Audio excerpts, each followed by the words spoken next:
Salut tout le monde, bienvenue à un nouvel épisode du podcast Un dernier chapitre où on parle de lecture. Mon nom est Louis Daniel et je suis avec Audrey-Anne et Adeline. Salut les filles. Allô? Yo! Alors aujourd'hui, on va faire un battle de d'auteurs, mais l'objectif ça va être de comparer les livres d'un même auteur, puis savoir comment qu'on le classe. Est-ce que c'est un flop par rapport à ses autres livres? Puis c'est drôle parce qu'on vient de tourner un épisode avec Nell, qui est une autrice, puis on a parlé de ce sujet-là, de la peur de justement écrire que son prochain roman soit le flop de tout ce qu'on a écrit. Fait que là, on va du côté des méchants. C'est ça. On va juger des gros auteurs là, qui ont déjà fait leur argent et leur nom. Donc, personne ne sera blessé dans cet épisode-ci. Euh, j'ai moins de lecture niveau même auteur que vous, en tout cas en fiction. Je pourrais parler des livres de finances personnelles et tout ça, mais je pense pas on est là pour ça. Fait que je pense que vous allez avoir bien des choses à apporter à la discussion. Mais je pourrais peut-être commencer avec un que j'ai en tête. Vas-y. Puis là, justement, on a fait un épisode récemment sur Project Hail Mary de Andy Weir. Donc, si jamais vous n'avez pas écouté notre épisode, allez l'écouter. On en parle, on est allé voir le film aussi. Puis, donc, cet auteur-là qui a écrit The Martian, Project Hail Mary, a aussi écrit le livre Artemis. Puis là, Dédé, toi qui as lu ces deux livres, Oui. Artemis, est-ce que tu l'as lu? Je l'ai pas lu. Il est Et sorti pourquoi? entre les deux. Ouais. Euh, J'avais lu la prémisse là, en arrière de la quatrième de couverture, puis on dirait que ça m'avait pas interpellé. Fait que je l'ai pas lu, puis j'avais peur de le lire à cause que j'avais beaucoup aimé The Martian. Puis Ouais. justement, j'étais comme... Déjà que la prémisse me parle moins, ça me tente pas de pas l'aimer, puis comme de ternir, entre guillemets, l'image de The Martian. Ouais. Fait que je l'ai pas lu, non. Non, c'est ça. Ben, c'est un peu ça que. C'est parce que je parlais avec un de mes amis en fin de semaine, c'était sa fête. Puis là, lui, il a lu Project Hail Mary. Puis il voulait lire Artemis, mais il avait aussi lu beaucoup de commentaires sur ce livre-là. Puis grosso modo, c'est que quand tu as lu The Martian, ben, tous les gens qui ont lu The Martian, puis après tu lis Artemis, t'es déçu. Mhm. Généralement. Généralement. Il y a sûrement des gens qui l'ont aimé, puis tout ça. Mais par rapport à ce que l'auteur a écrit, il est comme considéré comme le point faible là, des trois livres qu'il a sortis. Euh, c'est surtout parce que le personnage sont moins crédibles qu'à l'habitude. L'humour fonctionne un petit peu moins bien, c'est moins efficace. Ça sent un peu trop forcé. Il y a moins de science aussi, puis on sait que les livres de Martian, Project Hail Mary, c'est fait pour être lu par des geeks qui vont vraiment triper sur l'aspect scientifique. Donc, il y a moins de ça, il y a moins de tension, tout ça. Fait que, probablement que ce livre-là est meilleur que bien des livres qui existent. Quand j'avais été voir sur Goodreads, il y a quand même beaucoup de notes, puis il était à 3.7, Ok. ce qui est quasiment limite, là, tu sais. Mais je pense que les notes sont surtout dues au fait que quand tu lis The Martian, Project Hail Mary, puis quand tu lis celui-là, t'es un petit peu déçu. Puis tu sais, je l'ai pas lu, là, fait que je peux pas témoigner de ça. Je peux juste dire qu'est-ce que les gens disent en général, puis de comment c'est perçu. Fait que peut-être que si jamais vous avez lu ces deux livres-là, ou juste Project Hail Mary ou The Martian, puis que vous vous demandez si vous voulez lire Artemis, ben allez voir un peu ce que les gens disent par rapport à leur appréciation. Mais ça peut quand même être une belle découverte, ça. Mais je pense que celui-là, c'en est un qui a moins hit the mark, comme on dit Ouais. Puis en tu sais, c'est le anglais. seul qui a pas été fait en film aussi, hein. Ça en dit long. Ça en dit long parce que oui, c'est ça, Project Hail Mary, il y avait, je pense avant même qu'il l'écrive, il y avait un deal là, avec Ouais. Hollywood. Ou, non, je pense que c'est Amazon qui l'ont produit, là. Ils ont un studio. Là. Euh, mais ouais, puis je vais en parler de ça. Saviez-vous que Project Hail Mary, c'était. Il a pris les trois ou quatre livres qu'il avait écrits, puis il les a mis dans un seul. Fait qu'il avait déjà écrit trois, quatre autres livres ou nouvelles, puis il a pris les idées de chacun, puis il les a mis en un, puis ça a fait Project Hail Mary. Non, je savais pas ça. Ben, Ouais. Fait que j'ai des vu fois, que... Je crois que c'est confirmé, mais je vais mettre... je suis sûre peut-être à 85% de la nouvelle, mais je crois qu'il écrit un sequel de ouais, Project Hail Mary. Je Une pense que suite. moi, ce que j'ai vu, c'est qu'il travaillait sur un autre livre, puis par rapport au sequel, c'est qu'il a dit qu'il voudrait en faire un. Fait que je sais pas si son prochain, ça va être la suite, mais il veut C'est dans en sa faire une tête. suite. Ouais. Ouais. Ah, exact, exact. Puis Il veut faire un un autre, sequel ou un spin-off? Un sequel. la suite. Ouais. Ok. Ben, en parlant de Project Hail Mary puis de cet auteur-là, The Martian, savez-vous aussi que ça avait été. Je dis juste plein de fun facts parce que je les ai en tête. Mais au départ, l'auteur, il les a publiés sur un site, chapitre par chapitre, avant qu'ils soient connus. Puis, fait qu'il y avait les retours de ses lecteurs. Puis, il était capable de savoir quand justement la science était exacte ou pas. Puis après ça, il a sorti le livre. Fait que c'est peut-être aussi ça qui fait en sorte que le premier a super bien fonctionné par rapport à ton deuxième, Artemis. Mais il les écrivait chapitre par chapitre. Puis à un moment donné, il les a mis sur Amazon à, je pense, que le minimum qu'ils pouvaient mettre, c'était 99 cents. Et ils les ont mis 99 cents parce que les gens les voulaient sur leur Kindle, sur leur Ok. lisers. Puis là, les ventes ont explosé. Puis là, c'est là qu'il y a eu des deals. Puis qu'il a pu faire un vrai projet avec ça. Fait que bref. C'est fou ça. Ouais. Ouais, je trouvais ça intéressant. Mais oui, c'est ça. Fait qu'Artemis, c'était un petit peu moins le style qu'on s'attend de cet auteur-là. Puis, vous, de votre côté, est-ce que vous avez On a quel plein. genre de livre vous Oui, avez on en lu a qui. Ouais. plein. Mais Vas-y, là, je Bon, dis-moi. commencerais, je vous laisse aller, je vous écoute. je commencerai avec peut-être une auteure qu'on a lu en commun, Adeline. Peut-être, laisse-moi trouver son nom, Sylvia Moreno Garcia. Oui. Ah oui, Oui. Mexican Gothic. Oui, parce que là, les Yes. deux, on a lu Mexican Gothic. Après ça, toi, tu as lu un autre livre. Oui. C'est lequel? The Bewitching. Qui est le plus Dernier. Tout ancien. dernier qu'elle a sorti. OK. Mais toi, Moi, j'ai t'en as lu un autre aussi d'elle. oui, j'ai Ouais. lu The Daughter of Dr. Moreau et je pense qu'on a eu la même expérience suite à Mexican Gothic. Ça a l'air que c'est son meilleur. Je sais pas si c'est son meilleur, mais en tout cas, moi, j'ai beaucoup apprécié cette lecture-là. Donc pour moi, c'est un oui, recommande. Mais si je fais Ouais. la battle Mexican Gothic versus The Bewitching, j'ai vraiment pas apprécié. J'y vais fort. C'est c'est pas fou. C'est pas fou. Ben, Tu dis ça vraiment parce que tu le compares avec son autre, c'est ça? Alors, je fais une double comparaison qui va en plus nous permettre de parler peut-être d'une autre autrice.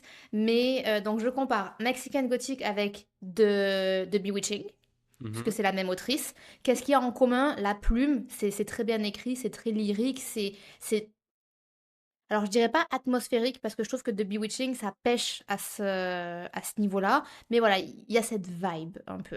Et je compare aussi The Bewitching à Wayward parce qu'en fait, il est marketé comme étant si t'as aimé Wayward, tu vas aimer The Bewitching parce que c'est un peu similaire. Mais c'est pas la même autrice. Wayward, ça a été écrit par Emilia Hart et je pense qu'on en reparlera parce qu'on oui, on l'a aussi lu. oui, oui. Ben, c'est ça, j'ai eu la même expérience que toi. Mexican Gothic, c'était un coup de cœur quand même, vraiment une histoire qui m'a captivée. Après ça, The Daughter of Dr. Moreau, ouf. Mais comme tu dis, j'ai retrouvé l'écriture qui me plaisait de l'auteur, mais après ça, l'histoire, c'était vraiment moins intéressant. Il y avait vraiment moins de tension.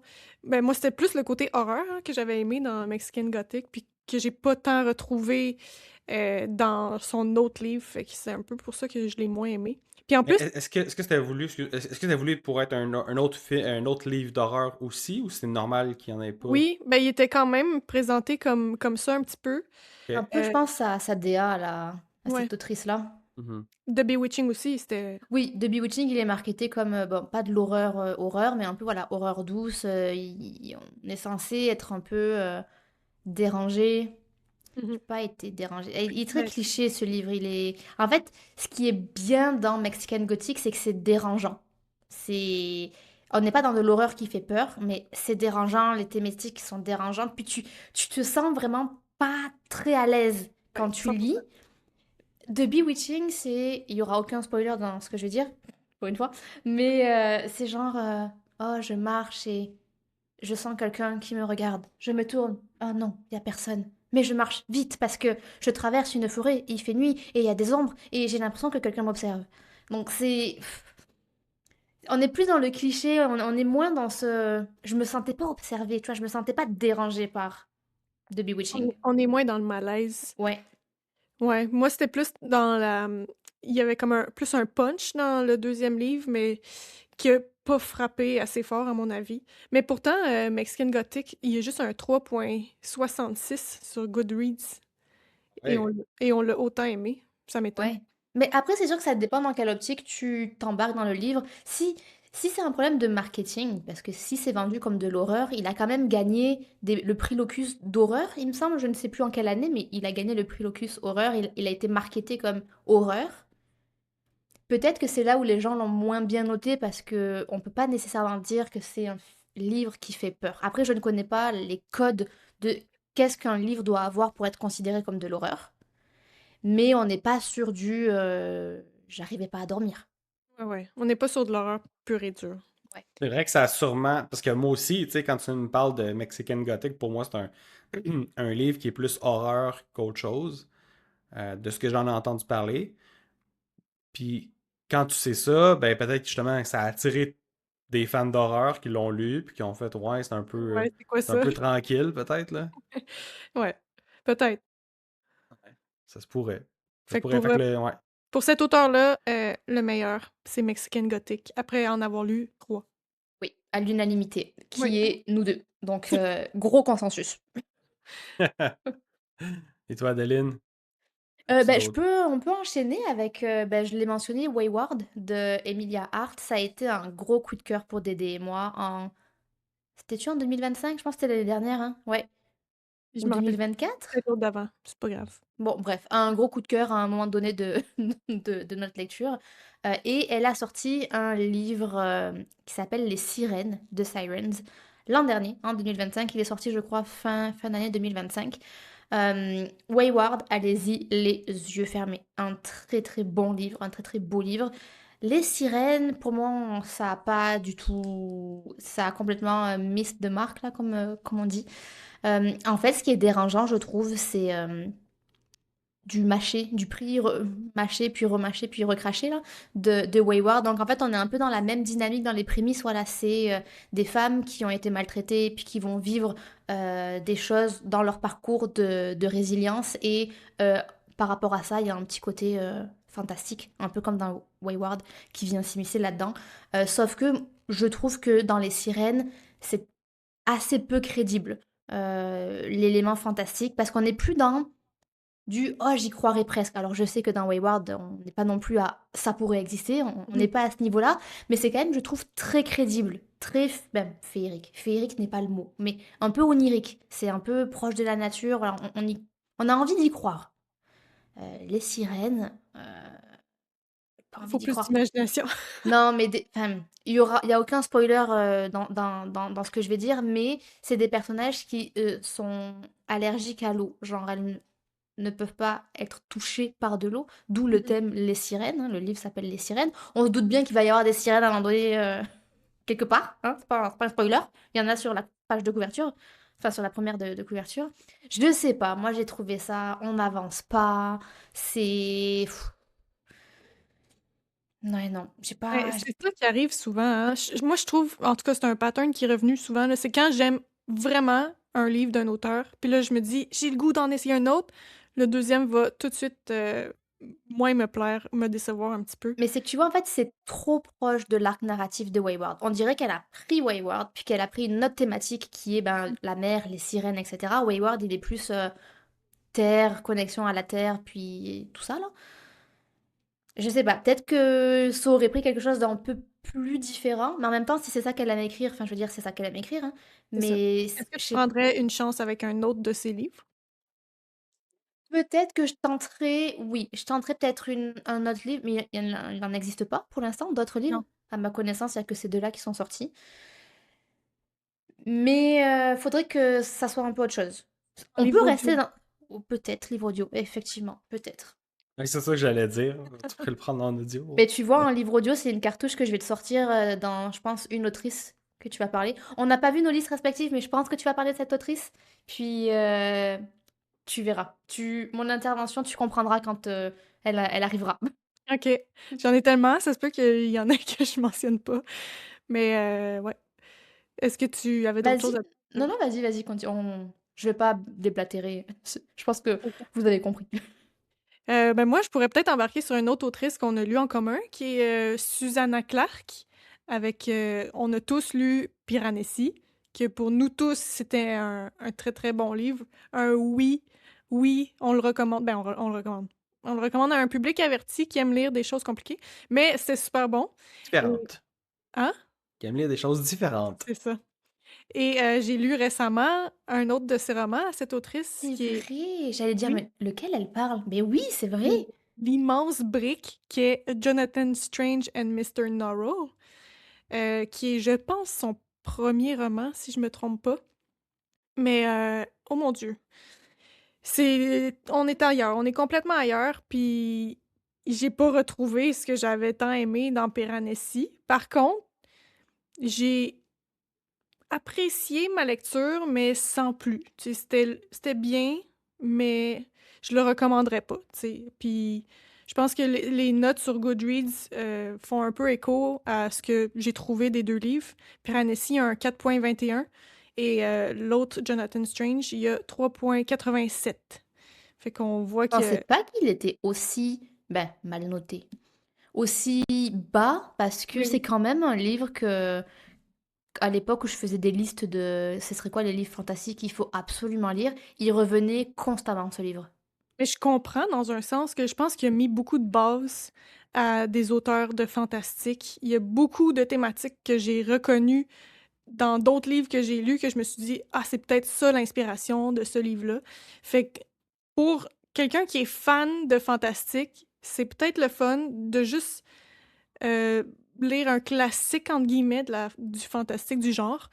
Mais sinon, je pense que tu comprendrais pourquoi c'est un 3,87. Toi qui aimes pas quand il se passe rien puis que c'est juste bien écrit pour être bien écrit, c'est un peu ça que c'était. Ça a l'air un peu long, mais tu vois, je suis vraiment contente que tu l'aies lu avant moi parce que clairement, je l'ai dépriorisé, Ouais. voire enlevé de ma pile à lire pour l'instant.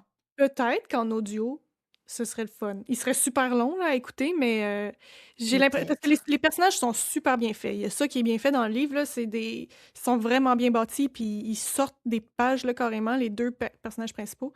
Fait que pour ça, ça doit être le fun de le vivre en audio, mais moi, je le recommande pas. Je sais pas si je me testerai à du fantastique comme ça en audio. Ben, je l'ai déjà fait, ça s'est pas très bien passé. Il y a pas tant un gros world building, il y a pas Ah, mais des... c'est comme Babel, non, tu disais? Enfin, c'est... Ça se passe en Angleterre, tu sais, ça se passe Hmm. dans le vrai monde, c'est juste que là, la magie, comme... la magie, c'est quasiment comme une science. C'est comme... J'avoue que, ouais, ça se tente très bien Ouais. en audio. Je pourrais le rajouter, ouais. Fait que Susanna Clark, son deuxième, c'était pas un succès pour moi, mais là, c'est-tu elle qui a Elle en a un un livre de Noël, bah de de Noël, Noël, c'est ça. d'hiver, Oui. d'hiver, que moi je Oui, veux absolument lire pour notre épisode de Rocco de Noël. Fait 2 fois qu'on le mentionne. Puis oui. là, cette année, je me suis dit, je veux le tester. Moi aussi. Fait qu'on pourra faire un C'est suivi. quoi son livre de Noël? Winter, The Wood at Midwinter?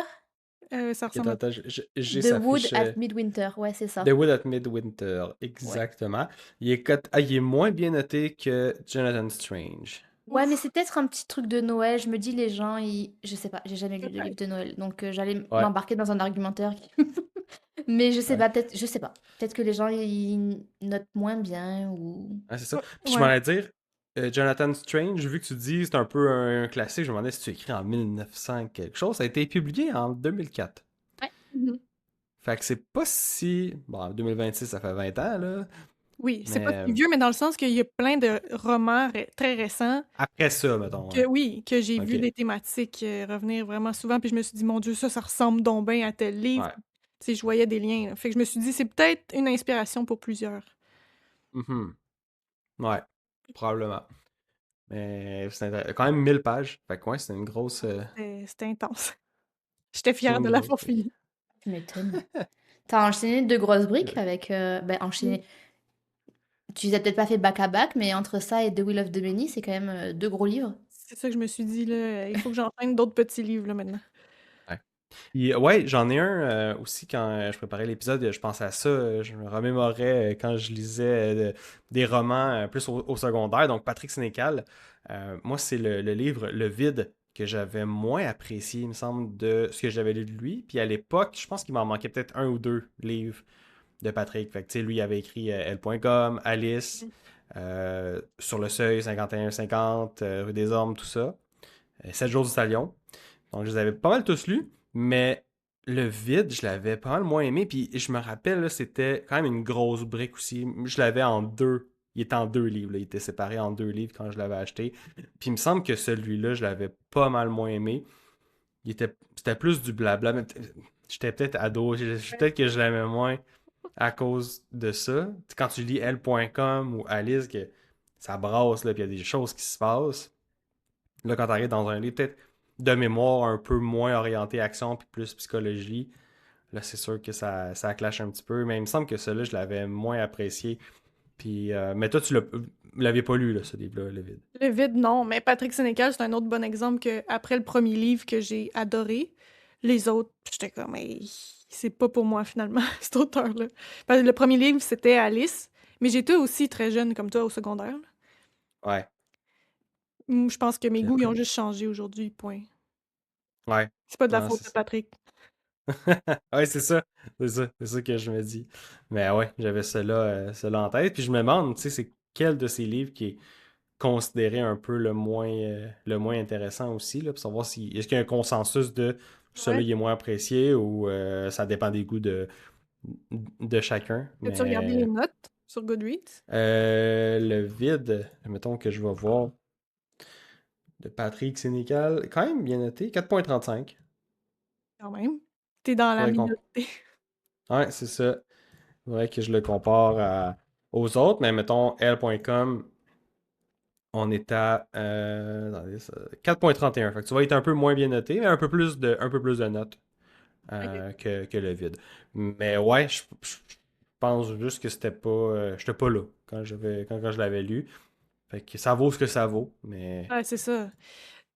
Ça dépend des goûts, là, parce que justement, je ressortais les notes de chaque livre, puis des Ouais. fois, ceux que j'ai préférés sont moins bien notés que les autres que moi j'ai moins aimés. Fait que ça C'est dépend ça, puis ça va tellement. dépendre de. T'es rendu où? T'es Mm. rendu où au niveau de ton expérience de lecteur, lectrice.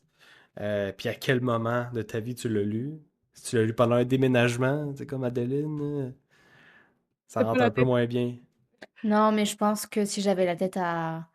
Sans mon déménagement, je sais pas si j'aurais apprécié The Secret History pareil. Ça n'a pas aidé. Ça n'a pas aidé, je vous l'accorde. Mais ça n'aurait pas rendu l'histoire plus rapide. Je comprends. En C'est parlant de ça. Secret History, il est dans ma liste parce que l'autrice Donna Tartt, j'en ai lu deux d'elle. The Secret History, c'est le deuxième que j'ai lu de l'autrice parce que le premier, c'était The Goldfinch, que j'avais full aimé. Et là, quand j'ai vu que The Secret History, c'était considéré comme un classique, puis c'était donc bien aimé de tout le monde, j'étais comme, mon Dieu, il faut que je le lise. J'ai full aimé The Goldfinch. Puis, pour une des rares fois, le deuxième livre d'une même autrice a surpassé la lecture du premier. Donc, pour moi, The Secret History, c'était meilleur. Et c'est aussi mieux noté sur Goodreads, qui a 4,15 versus 3,97 pour The Goldfinch. Ok. Fait que la majorité a trouvé ça comme toi. Ouais, mais les deux, Ok. super bons. Moi, j'aime juste, en fait, je pense que j'aime beaucoup la manière d'écrire de cette autrice-là. Fait que pour moi, les deux, c'était des grands succès, là. Ouais. J'espère qu'elle va en sortir un autre prochainement. Ouais. À suivre. Mais tu sais, le phénomène de quand tu découvres un livre ou une œuvre de quelqu'un, là, parce que je veux pas juste parler des livres en général, mais quand tu découvres une œuvre de quelqu'un, tu l'as beaucoup aimé, c'est vrai que le deuxième, je sais pas si on est nécessairement déçu, mais t'as plus l'effet de découverte puis de wow. Fait que c'est peut-être ça aussi qui vient jouer sur notre perception, de Ouais, dire, ça ok, j'ai pas dépend eu un. Ouais. de... Je pense que ça dépend de l'histoire aussi, parce que t'as des auteurs qui vont garder cette qualité qu'on aime, que ce soit la plume ou leur qualité dans les personnages ou le world building, ou peu importe, mais qui l'appliquent à des histoires différentes. Mhm. Ouais. C'est sûr. Ouais. Parce que dans le cas de Donatart, enfin, ces deux livres, ils sont quand même très bien établis dans le monde littéraire. Ben, je connais pas énormément de monde, mais de tous les gens que je connais qui lisent, ils connaissent forcément un ou l'autre ou les deux. Mhm. Ouais. Non, c'est ça. Ouais, ouais. Puis The Goldfinch, ça a même été fait en film, si vous voulez l'écouter au lieu de le lire. L'as-tu vu? Je l'ai pas vu. Je Ah l'ai pas ouais? vu parce que j'ai vu les previews, puis je me suis dit: «Ah, est-ce que ça va gâcher mon expérience du livre?» J'avais l'impression que ça allait pas être à la hauteur, fait que je l'ai pas écouté. Ok. Je comprends. Ouais. Je comprends. En avez-vous d'autres? Moi, j'en ai encore 4 autres. Vas-y, vas-y. Euh, je vais y aller avec un que Dédé a aussi lu. Mhm. Je mets tous les plus intéressants au début. Oui. On s'en fout du watch time, je mets tous les plus intéressants au début. Euh, on parle de Taylor Jenkins Reid. Oui. Parce que j'ai lu Daisy Jones and the Six et j'ai aussi lu Les Sept Maris de Evelyn Hugo. Et pour moi, les deux sont des oui. Donc là, c'est une Oh. battle où les deux remportent honnêtement la médaille. Et alors, il y a des grandes similitudes. Encore une fois, j'en fais des caisses. Mais ça se ressemble un peu. Dans le sens que, ok, je pense comprendre un peu c'est quoi la patte de cette autrice-là. Donc, je sais pas si dans tous ses livres, c'est pareil. Mhm. Mais en tout cas, ça m'a vraiment donné envie de lire plus de livres d'elle. J'ai demandé à avoir Atmosphère. Je dis demander parce que je suis genre 275e sur la Oui. liste d'attente, donc je l'aurai pas tout de suite. Mais apparemment, j'ai vu qu'aussi Malibu Rising était vraiment populaire et Carrie Soto is back aussi. Donc je suis très très curieuse de les lire. Par contre, je pense que ça va être une autrice pour moi audiobook parce Ok. que toutes les personnes qui narrent ces livres sont d'une qualité extrême. Atmosphère, pourquoi est-ce que je le lis pas en livre et pourquoi est-ce que je l'écoute? Parce que la narratrice est extrêmement réputée. Donc j'ai un peu envie de vivre ces expériences-là un peu audio. Ok. C'est intéressant, ça. Mais c'est le fun que les deux, ça soit des oui. Moi, ça me Ouais. donne le goût d'essayer Les Sept Maris d'Evelyn Hugo. Mm. Et par contre, Malibu Rising, il a souvent été sur mon radar comme livre potentiel, mais j'avais entendu des critiques mitigées quand même de gens qui avaient pas tant aimé, fait que je me suis jamais risquée pour l'instant. C'est un de ses plus vieux livres aussi, je pense, là, fait que Ok, ouais, je comprends. peut-être que Mais son style a changé. je vais attendre d'avoir Atmosphère parce que comme toi, j'ai pas envie de juste enclencher beaucoup, beaucoup parce qu'après, il y a forcément, enfin, le soufflet, il finit toujours un peu par retomber, surtout si on est dans le même style d'histoire. C'est des Ouais. histoires qui se lisent très vite, qui sont presque addictives, un haut potentiel en drama. Donc, je pense que c'est des histoires pas qui se méritent, mais qui s'échelonnent pour qu'on puisse en fait en profiter correctement. Parce que sinon, à mon avis, c'est un peu tout le temps pareil. Un peu comme quelqu'un qui lit beaucoup de thrillers, au bout d'un moment, t'es un peu tanné, puis c'est pas la qualité du livre, c'est juste que t'es tanné de ce style littéraire-là. Comprends les mécaniques, puis Ouais, c'est ça. c'est vrai. C'est vrai. OK. Interesting. Et toi, Dédé, t'en as-tu un autre? Oui, sinon un autre que j'ai lu en commun avec Adeline, on t'exclut, elle dit. Ah non, allez-y, allez-y. Aujourd'hui, on est toutes les deux dans l'épisode. C'est ça. C'est Catherine Arden qui a écrit The Winter Night Trilogy, Mhm. que son premier tome, c'est un immense oui. Le premier Oui, tome de la trilogie est incroyable. Et après ça, ça perd un petit peu ouais, je suis en qualité d'accord. selon nous. Ouais. Ben, Que- moi, j'ai lu le 2 Mhm. et en fait, le 3 ne me tente pas du tout. Ah, tu l'as jamais lu Pas encore. encore. Alors, je l'ai commencé en audio, mais bon, ne me lancez pas, il y a des accents dans ce livre. Donc, je Ah, l'ai j'ai arrêté. Mais c'est qu'en fait, j'en ressens pas le besoin de finir la trilogie. Je veux rester sur ma bonne impression. J'ai pas l'impression que le livre 3 va apporter beaucoup de choses dans ma tête. et je te dirais que non. T'as raison quand même. Tu sais, c'est sûr, ça va boucler la boucle, là, mais ça. Le plus impressionnant de cette œuvre-là, c'était vraiment le premier tome. Mais tu vois, C'est à ce très bien. moment-là, on est à l'inverse de tout le monde sur Goodreads. Parce que sont tous de mieux en mieux notés Mais avec la parce suite. Ouais. je Ouais. me demande, est-ce que c'est parce que il devient de plus en plus mainstream, dans le sens où le un je dirais pas qu'il est niche, mais c'est un univers qui est particulier, avec une intrigue qui est particulière. C'est pas le livre le plus rapide du monde, c'est juste un beau livre avec un bel univers. Le 2 il devient plus, ok, on est sur des arcs narratifs qu'on reconnaît un peu plus. Il y a de Oui. l'aventure, il y a pas des love interest, mais un petit peu plus sur quelque chose qu'on connaît, plus comme du YA, quête, classique. Donc je me demande si c'est pas ça qui fait que les gens, populairement, ont peut-être préféré celui-là. Peut-être. Peut-être. Mais il y a aussi le fait qu'il y a moins de gens qui lisent les 2 et les 3 qui vont noter, fait que la note reste C'est plus vrai, haute aussi. c'est vrai. Mais peut-être, c'est vrai que ça devient un petit peu plus mainstream, comme tu dis, une histoire qu'on reconnaît vite. Ouais. moi, le premier gros coup de cœur. Et j'ai lu un autre livre de cette autrice-là, The Warm Hands of Ghosts, qui, je voulais le lire pour retrouver cette magie-là du premier tome de la trilogie. Pas du tout, mais par contre, c'est quand même, ça a quand même été un coup de cœur pour moi. J'ai beaucoup aimé le livre. On n'était pas du tout dans dans l'écriture lyrique, dans le monde un petit peu féerique qu'elle avait créé. On était à la guerre. Puis les phrases étaient écrites à la guerre. On est à la guerre. C'était vraiment des phrases courtes, percutantes. C'était plus de la petite poésie bien écrite, là. Mais l'histoire était vraiment bien faite. Puis je trouvais que le ton, justement, marchait super bien avec l'histoire qu'on mettait de l'avant. Tu sais, c'est une fille qui va à la recherche de son frère qui a disparu à la guerre durant la Première Guerre mondiale. Puis elle est une infirmière, donc elle part à sa recherche. Mais il y a aussi tout un côté un petit peu fantastique, mais qui reste réel, un petit peu comme dans sa trilogie, tu sais, avec le folklore russe. Mais là, on n'est pas dans la Russie, mais tout peut être un peu vrai tout en étant un petit peu fantastique. Fait que moi, j'aime beaucoup cet aspect-là de réalisme fantastique. Euh, Très gros coup de cœur aussi. Par contre, sur Goodreads, il y a un petit peu une moins bonne note à 3,96. Ça reste acceptable. Ça reste bon. Ouais, ça reste bon. Ouais. Ouais. Et j'avais oublié l'existence de ce livre. Je pense que je vais le mettre aux côtés de mes 150 livres à lire Oui. un jour. C'est vrai, tu me l'as bien vendu.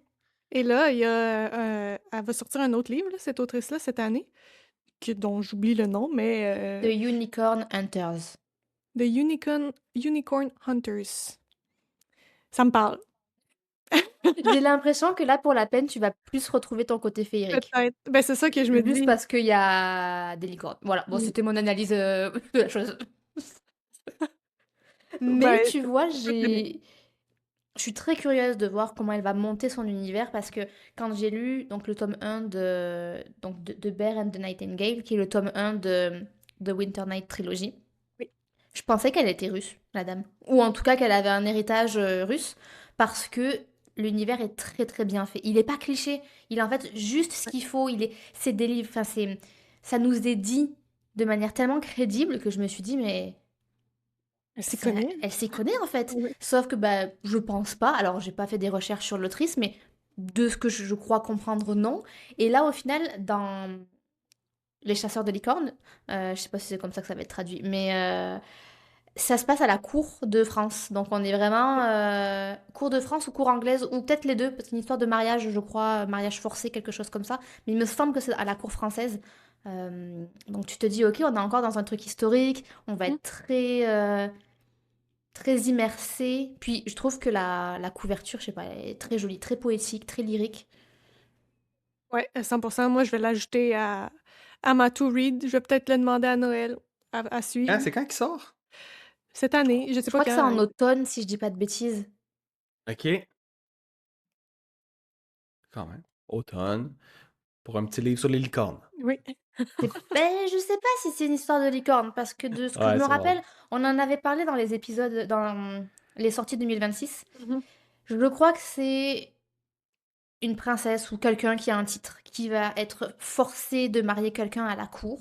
Puis elle, pour fuir ce mariage forcé-là, elle s'en va dans la forêt, chasser l'esprit de la forêt, pour avoir le pouvoir nécessaire pour se sortir de ce mariage forcé-là. Sauf que, de ce que je pense avoir compris, rien n'est gratuit, tout se paye, il y a plus de choses, c'est pas aussi simple que ça. Donc ça tourne autour de ça.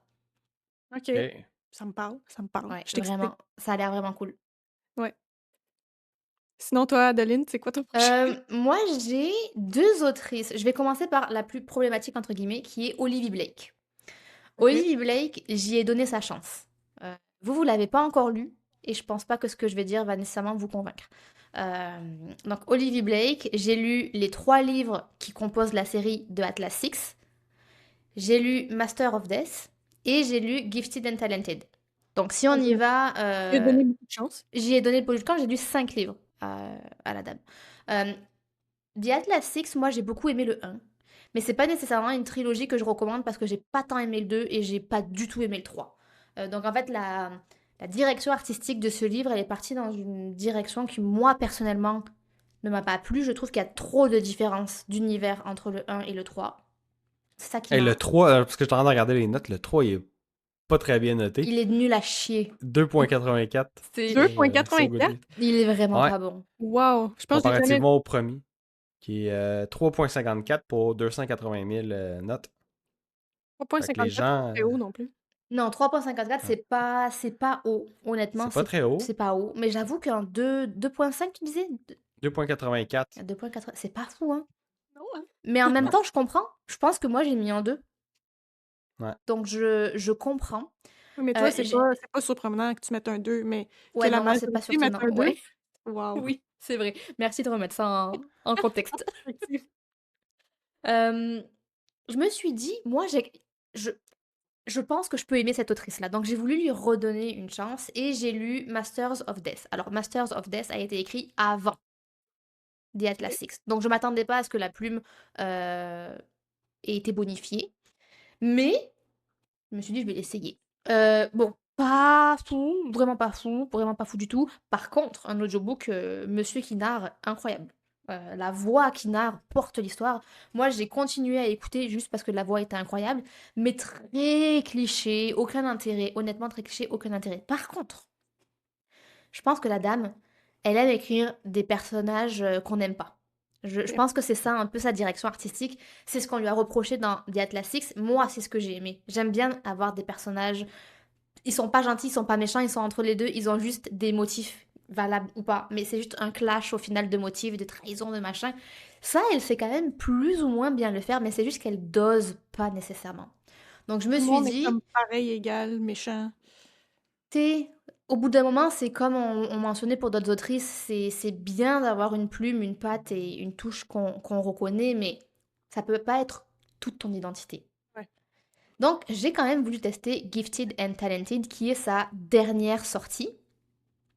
Moi, je pensais que c'était une suite de The Atlas Six. Pas du tout, c'est un livre complètement à part. Je l'ai DNF, celui-là. Voilà, Ouais. je l'ai DNF parce que c'était trop cliché de ah, la riche new-yorkaise. Je pense que c'est une famille d'enfants qui se battent pour l'héritage. Et en fait, c'est trop dans le cliché de on est riche, on est méchant, on doit rien à personne. Mhm.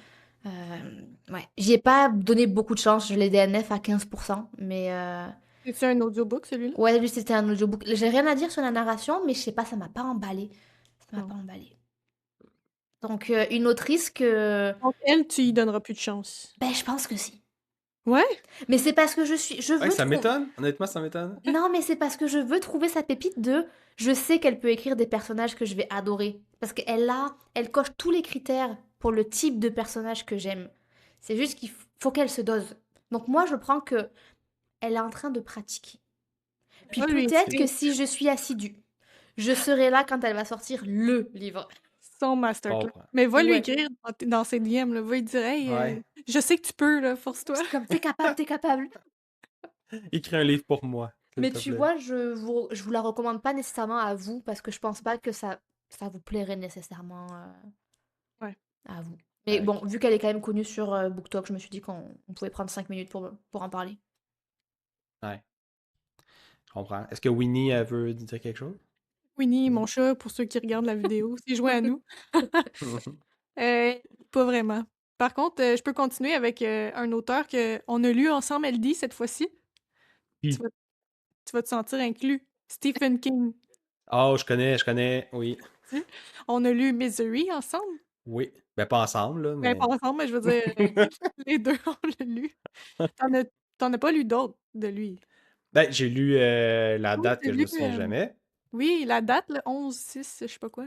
Je pense que c'est novembre quelque chose, 1900 82, quelque chose. je l'ai sur ma To Be Je Read. pense que c'est le 22 novembre 1900 quelque chose.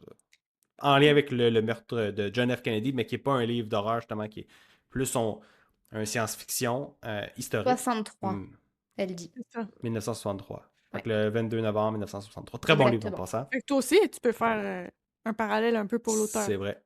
Je Même si peux. c'est pas le même genre, là. Ben, c'est ça. J'y ai pensé, mais c'est que c'est un peu compliqué parce que c'est pas. J'avais pas les mêmes attentes. Ouais. Misery, tu sais, je m'attendais à que ce soit, c'est ça, plus horreur, mais style oppressif, là. Je savais que ça allait pas être nécessairement, mettons, du The Shining, là, ou quoi que ce Mhm. soit. Mais ouais, non, c'est pas pareil. Mais tu reconnais son écriture, évidemment, là, qui est semblable. Puis je pense que j'ai plus apprécié son écriture dans 22 novembre 1963. Ben, je 69, pense que 63, je sais pas. bon, on dirait que c'est à ça que je m'attends parce que c'est plus un roman contemporain, entre guillemets, dans le sens que c'est pas de l'horreur. Puis ça va être Non. un petit peu plus recherché, un petit peu mieux Oui, produit. puis je pense qu'il s'est fait du fun, entre guillemets, à repeindre le monde des années 1970. Tu sais, toutes les références qu'il faisait. Puis tu sais, c'est une histoire de voyage temporel. Fait que tu sais, le personnage principal apporte des connaissances du Mhm. monde d'aujourd'hui dans le passé. Fait que des fois, de faire fait que tout ça, ouais, mais non, l'écriture était bonne. Puis je pense que je l'ai mieux aimé globalement dans Et Misery. 22 novembre. Ouais. OK. Fait que, Moi, puis toi? j'ai lu 4 livres de cet auteur-là. The Shining, Misery, Pet Cemetery et Under the Dome. Ah, ben Euh, j'ai lu J'ai lu aussi Under Under the the Dome. Dome. vous avez tous lu? Voilà. Ah, ben tabarouette. On fait un J'ai épisode sur participé. Under the Dome. Non, mais je l'ai DNF, donc faudrait que je le relise. C'était à chier Under the Dome. Oui, voilà. C'était tellement pas bon. Je l'ai pas à DNF, là, mais oh mon Dieu, j'étais comme, ça se peut pas que ce soit le même auteur que The Shining. Comme parce que j'ai lu, The Shining, c'est le premier que j'ai lu de Stephen King. Après ça, c'était Under the Dome. Et là, j'étais comme, what the fuck? À ce moment-là, j'ai appris qu'il en sortait un à chaque année, qu'il en écrivait un par an, ou même plus. Fait que je me suis dit, OK, je comprends peut-être un peu. Il fait du mass production, puis à un moment donné, il y en a un qui fonctionne bien. Fait que Under the Dome, c'était complètement mauvais. Pour moi, c'était un fail total. Mais sinon, The Shining et Misery, des gros oui. The Shining, c'est sûr, c'est son classique, là. Pour moi, c'est indétrônable dans dans son œuvre, dans ses œuvres. Mais Misery, très très proche, j'ai beaucoup aimé. Pet Cemetery, un peu moins. Ouais, ça On... m'avait surpris parce que moi, ce que j'avais vu, c'est que c'était un de ces livres qui faisait vraiment peur, mettons, puis qui fonctionnait bien, c'était Pet Cemetery. Puis là, Mhm. tu me dis que c'était quand même long, puis que, ou en tout cas, ça bougeait un peu lentement, puis que c'était C'est pas assez, ouais. si. C'est assez long avant que l'action commence pour de vrai, là. Je pense qu'on se rend à la moitié du livre avant qu'il se passe vraiment des trucs bizarres. Puis même à ça, c'est t'as beaucoup moins peur, t'as beaucoup moins de tension dans Pet Sematary que dans The Shining puis Misery. Misery, t'es avec une folle que tu sais pas qu'est-ce qu'elle va faire à chaque fois qu'elle rentre dans la chambre où qu'elle tient le gars prisonnier, là. Fait que ça, t'as cette tension-là qui est comme qu'est-ce qui va arriver à ce gars-là la prochaine fois qu'elle va entrer. Pet Sematary, c'est que tu vois où ça s'en va. L'auteur, je pense pas qu'il voulait faire un gros punch, là. Tu vois vraiment où ça s'en va, puis c'est juste de te dire, est-ce qu'il va vraiment aller là? Puis oui, il va là. Fait que c'est dérangeant, mais ça fait pas peur, parce que tu t'y attends, puis t'es juste comme, OK, fait que c'est vraiment ça. Bref. Puis The Shining, ça, c'est épeurant. Masterclass. Ça, c'est épeurant. Il y a beaucoup de scènes auxquelles je repense encore aujourd'hui, puis je suis comme, ah, ça m'a fait vraiment peur. Fait que oui. Est-ce que tu avais vu le film? J'ai vu le film, mais beaucoup moins bon. Je veux dire, Ah ouais, le ok. film, on dirait que le film il fait pas tant peur que ça, surtout à cause du jeu de l'actrice, je pense, là. Je trouvais que l'actrice, c'était... Elle a juste l'air d'une folle, là, dans ce film-là.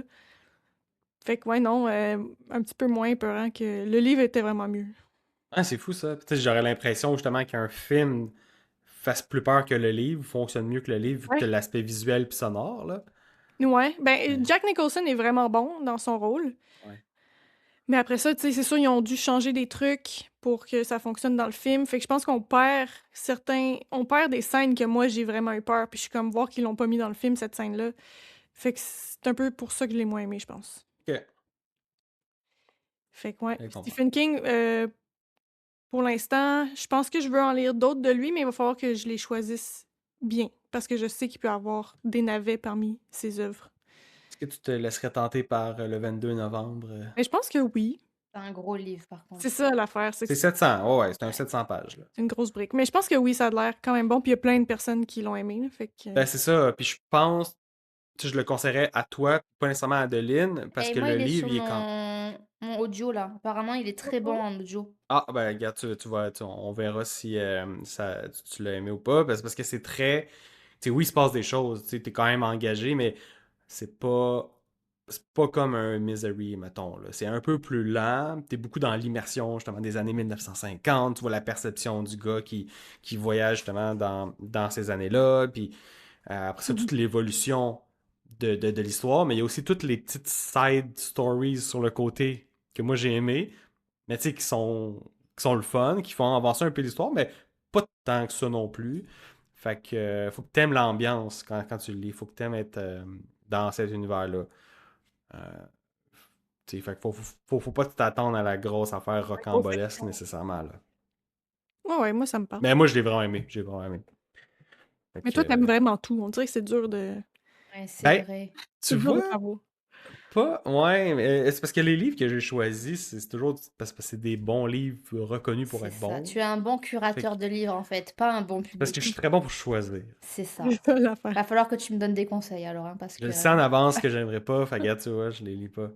Mais, mais ouais, fait que oui, je le conseille, mais faut pas s'attendre à de la grosse action nécessairement. Fait qu'en soit, bon livre de Stephen King.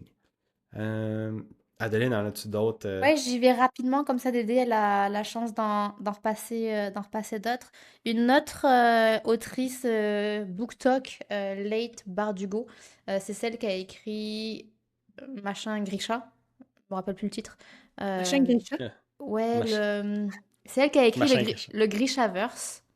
Et elle a écrit, il y a Grisha dans le titre. Mais les gens savent de quoi je parle, OK, j'en suis parce que moi, je certaine. sais pas. Attendez, je vais faire une petite recherche sur la duologie. C'est une duologie, je sais même pas.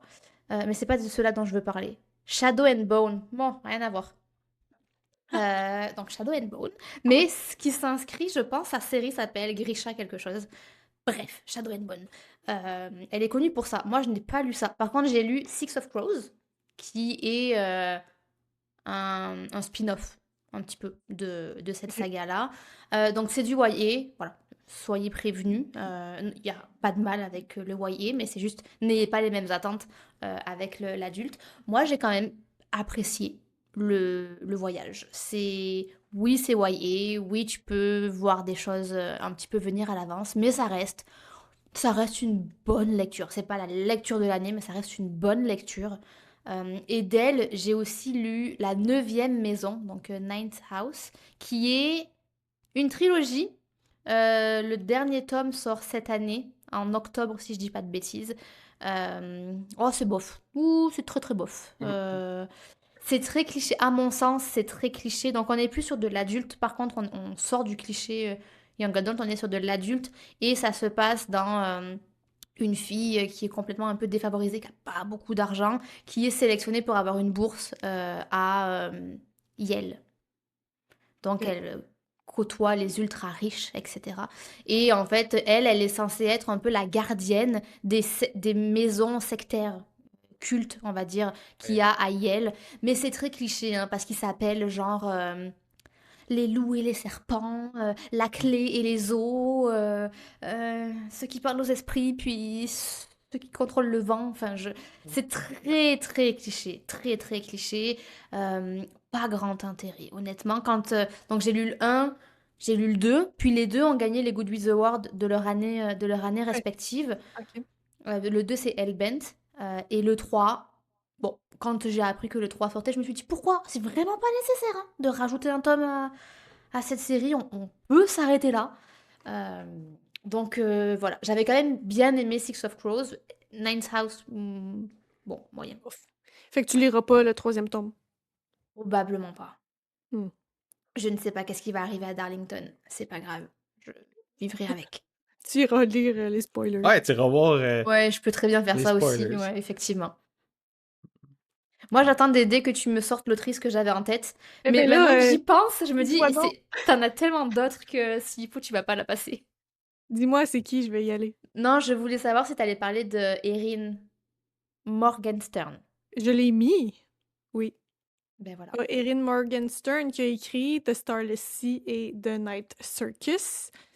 Que pour moi, j'ai lu The Starless Sea en premier. C'était incroyable comme livre, une révélation que je vous ai fait découvrir, que vous avez aimé, mais je veux dire sans plus, vous l'avez apprécié. Non, si on a ben, moi, j'ai quand même bien aimé. C'est juste que j'aime Oui, pas les fins ouvertes. Donc, ça va peut-être déduis des points là-dessus. là-dessus. Ouais. Ok. Mais un beau livre quand même. Oui, très, très bien écrit. Moi, c'est surtout pour l'écriture. C'est aussi le monde qui était vraiment bien ficelé, bien créé. J'aimais ça. Et ensuite, j'ai lu The Night Circus, que j'ai aussi aimé pour l'écriture, pour l'atmosphère du livre, pour les descriptions des lieux, surtout du cirque en tant que tel, mais qui nous laisse un petit peu sur notre faim par rapport à l'histoire. Tu sais, il n'y a pas tant de choses qui se passent dans ce livre-là. C'est un combat, entre guillemets, entre deux sorciers, un sorcier et une sorcière qui savent pas en fait qu'ils sont en combat un avec l'autre. En fait, ils savent qu'il y a une compétition en cours, ils savent pas avec qui, ils savent pas comment ils peuvent gagner. Fait qu'ils utilisent leur magie dans ce cirque-là qui arrive l'automne, qui s'installe comme par magie, et les deux vont créer des espèces de spectacles que les gens peuvent visiter, d'installations, mais créés par leur magie. Et là, c'est un peu ça la compétition, c'est qui va créer l'expérience la plus complexe ou ça ressemble à ça. Fait que vraiment plus moyen que de Starless Sea. Si j'ai en recommandé un, ce serait celui-là. Lui, je l'ai vu récemment, comme quoi, apparemment, l'audio sauve un peu. The Justement, Night Circus? ces Ok. longueurs-là, puis ce manquement à l'histoire. Donc, je serais curieuse de le tester en audio, puisque c'est un investissement moindre, ben, en tout cas pour Mhm. moi, de l'audio. Donc, je serais curieuse parce qu'elle écrit très bien, cette autrice, et je ne doute pas que l'univers est très beau du cirque. Donc, peut-être que je le testerai en audio. Ça pourrait être un cool test à faire. J'espère que c'est narré par quelqu'un qui a du talent. Faudrait que j'aille vérifier, t'as raison. Je Mm. pense que oui, mais t'as raison, faudrait que j'aille vérifier. Mais tu vois, sur Goodreads, c'est l'inverse pour les notes. The Night Circus a un 4 étoiles et Starless Sea a un 3,84. C'est conceptuel de Starlessy. Je pense pas que ce soit pour tout le monde. Non, c'est un peu le même truc que Piranesi un peu, Mhm. là, que C'est un faut peu que tu vrai. sois prête à accepter ce genre de weird, là. Univers fucké que tu découvres peu Ouais. à peu, puis Puis tu t'es comme comprends pas entre les trop. deux, t'es comme entre le vrai puis le faux, Ouais. puis c'est pas clair, mais faut que t'acceptes ça, faut que t'aimes ça. Fait que, Ouais, c'est un concept qui est tellement poussé loin qu'il faut accepter que rien ne fait de sens et rien n'aura de sens. C'est enjoy the ride, puisque Mais en même cherche temps, ouais. pas. Oui, je sais que tu vas dire qu'il y a une logique et tout et tout. Il y en a une, mais c'est comme au bout d'un moment, ça va quand même loin. ouais, on dirait qu'en ce moment, on parle d'un livre complètement absurde qui a aucun sens. Tu Non, sais. Il il y a n'est pas quand même une complètement trame absurde. Oui, narrative oui, qu'on Non, suit. non, le livre est bien oui, oui. construit. Oui, C'est oui. juste que on mixe des univers, mettons, puis on n'est pas dans. Ouais. C'est qu'on C'est n'a pas ça. toutes les réponses tout de suite. Ouais, c'est ça. On a des pièces du Jamais. casse-tête qui s'assemblent à la fin et là, on comprend. Ou pas. Donc, c'est ça. C'est d'elle que tu voulais que je parle. J'en ai Oui. d'autres. Oui, oui, vas-y, maintenant tu peux J'ai y aller. d'autres. Une autre qu'on a lue en commun, Adeline, Margaret Atwood. Ben oui, je me demandais si t'allais en parler. Ouais. Ben oui. Qu'on a lu toutes les deux The Handmaid's Tale, qui pour moi est fabuleux. Incroyable livre, féministe et un petit peu dystopique d'un futur proche qui pourrait arriver dans lequel les femmes sont obligées d'avoir les enfants de certaines familles riches parce que la fertilité est en déclin. Il y a juste certaines femmes qui sont capables d'avoir des enfants. Euh, Superbe livre. Encore une fois, toi, tu l'as moins aimé pour la fin qui est trop ouverte. C'est ça, mais par contre, je suis entièrement d'accord avec tout ce que tu as dit. Tu sens le. Moi, j'ai ressenti tu sais, le female rage Mhm. de la personnage principale. Tu le ressens, t'es limite claustrophobique avec elle. Moi, il y a une scène qui m'a marquée.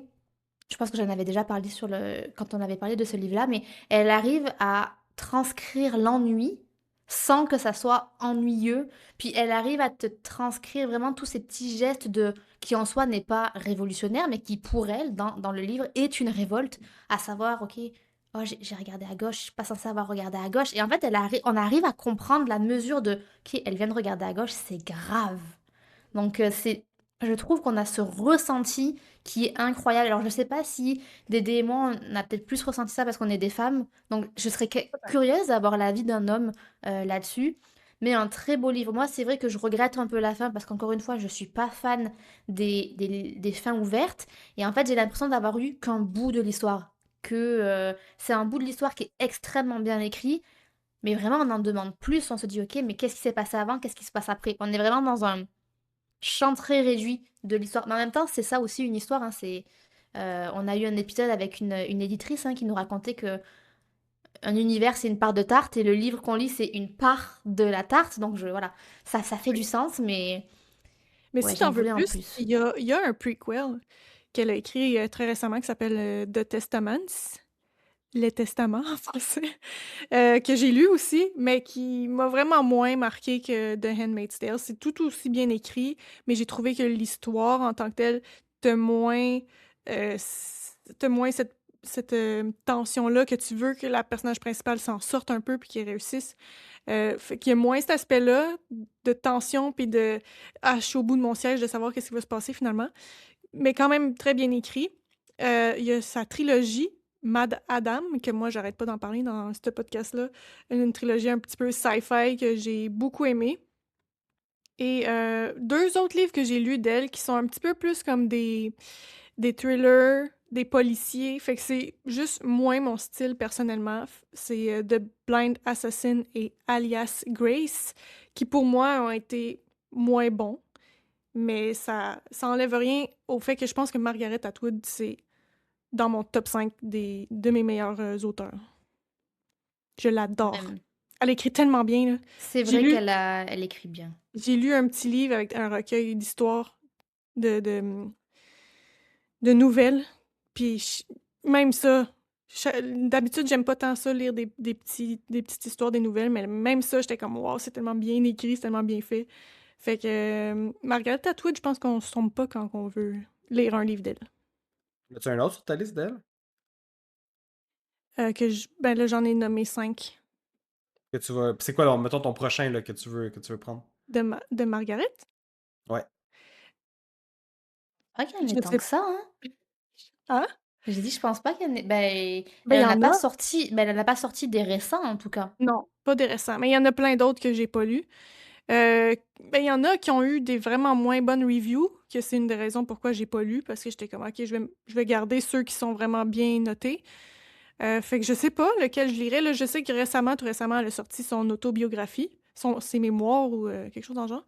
Ça m'intéresse moins. Je suis sûre que tu lis ça, puis ça se lit un petit peu comme un roman, tellement elle écrit bien, mais c'est plus l'histoire de sa vie, fait que Ouais. ça m'interpelle moins. Ok. C'est ça. D'accord. Moi, j'en T'en ai as-tu d'autres, un mais on petit s'en dernier? fout. Ah. Je veux que Dédé, elle en fasse un dernier, dans l'espoir que ça soit un autre que je connais. Vas-y, un petit Tu dernier. peux me faire une demande spéciale? Ok, alors je peux te faire une demande de Maggie O'Farrell. Ouais, mais je l'ai, effectivement. Ça allait être celle dont j'allais parler parce qu'on a encore une fois lu un livre en commun de cette autrice, de Mariage Portrait, que toi, tu l'as écouté en Oui, audiobook? c'était atroce. Atroce. Ah oui, c'est ça, t'as pas Ça n'a aimé. rien à voir avec l'histoire. La narration était atroce. Avec ses déglutiments. Ah ouais, j'entendais les respirations, les déglutiments, les... Tout, tout, tout, tout, tout. C'est très... ben, pas distrayant, comment dire. Ça enlève le focus sur l'histoire. Ça me Mhm. déconcentrait. Voilà, c'était très déconcertant. Ah, vous avez compris. Ça fait 1 heure qu'on parle. Vous avez compris. Je comprends. Déconcentrant. Ouais. Déconcentrant, merci, elle dit. En tout cas, moi, je l'ai lu de mes yeux et j'ai vraiment aimé dans le sens que c'est un livre pour moi, là. C'est un livre très lent, c'est un livre super bien écrit avec des descriptions qui finissent plus. Donc, moi, j'adore ça. Et il y a aussi quand même une intrigue là, dans ce livre-là. On suit la vie d'une jeune fille qui doit se marier euh, à la cour en Italie. C'est en Italie que ça se passe? Oui. Elle doit marier Un duc. un duc, c'est ça. Puis elle doit remplacer sa sœur qui est morte. C'était sa sœur qui était censée se marier avec cet homme-là. Et là, doit le remplacer, mais on sait dès le début que cette fille-là, dans la vraie vie, elle a déjà existé, est morte assez jeune après avoir Jeune, ouais. marié cet homme-là. Fait que c'est de comprendre qu'est-ce qui s'est passé. On suit un peu cette histoire-là. Une fois qu'elle s'est mariée avec ce gars-là, qu'est-ce qui se passe? Donc, ça te garde quand même en haleine, même si c'est un livre assez lent, que une bonne note sur Goodreads, 4.01. Fait que c'est bien. Et là, j'ai voulu lire un autre de ses livres qui a été fait en film et que j'ai vu passer partout sur BookTok, qui est Hamnet, qui est l'histoire, en fait, du fils de Shakespeare. Donc, Shakespeare a eu 3 enfants, si je me rappelle bien, oui. Et un de ces enfants-là est mort de la peste. Là, je sais pas à quel point c'est factuel, tout ça. Ouais, si c'est vrai ou pas. Je Ouais. pense qu'elle a inventé l'histoire, mais c'est vrai que le jeune garçon est mort à 11 ans, mais elle a inventé toute l'histoire autour de il y a eu la peste. Mhm. Donc, c'est ça, c'est ça l'histoire. Et là, on est par rapport à de mariage portrait, c'est un petit peu la même chose, très lent, très on t'explique le backstory. Par contre, il y a pas l'aspect qu'est-ce qui s'est passé, est-ce qu'elle va s'en sortir, c'est quoi vraiment l'histoire. Tu sais, le petit garçon décède et là, c'est plus le deuil de la mère qu'on vit, le deuil de la famille. Donc, il y a moins de, comment dire, il y a moins de, c'est ça, on sait pas, on se questionne pas à qu'est-ce qui va se passer, on le sait. Fait que c'est vrai, ça devient vraiment plus contemplatif, vraiment plus Il y a dans moins les de tension. émotions. C'est ça, moins de Ouais. tension. On est plus dans les émotions, plus dans le ressenti. Ce qui est quand même bien, mais moi, c'est ça, cette partie-là de mon Dieu, qu'est-ce qui s'est passé? Ça me manquait un petit peu dans ce livre-là. Mais c'est un livre très triste, là. Moi, j'ai pleuré. Qui est rare, hein, Pleurer. quand même. C'est quand même rare que Ouais. je vais pleurer, mais celui-là, c'est ça, la fin est tellement percutante. T'étais chez vous ou dans le métro? Non, non, j'étais chez moi. Ok. Il y avait personne pour me voir, mon chum, il dormait, fait que là, je pouvais pleurer comme ça. Parce que dès qu'il y a quelqu'un qui me regarde, là, je vais pas pleurer. Bah non, c'est sûr. Ce Fait que, que ce, ouais. ce que je trouve percutant avec cette autrice-là, parce qu'effectivement, elle écrit quand même merveilleusement bien. Moi, c'est une scène en particulier que j'ai en tête et ça va me permettre de faire le parallèle avec une autre autrice. J'ai lu qu'une seule série à elle. C'est la scène d'intimité entre la première fois de Lucrezia. C'est très drôle parce que du coup, je ne peux pas dire ce nom-là correctement parce que j'ai l'audio. Puis à l'audio, ils le disent à l'italienne. Donc c'est Lucrezia pour OK. moi. Euh, ben, forcément, hein, mariage forcé, intimité, voilà, intimité forcée.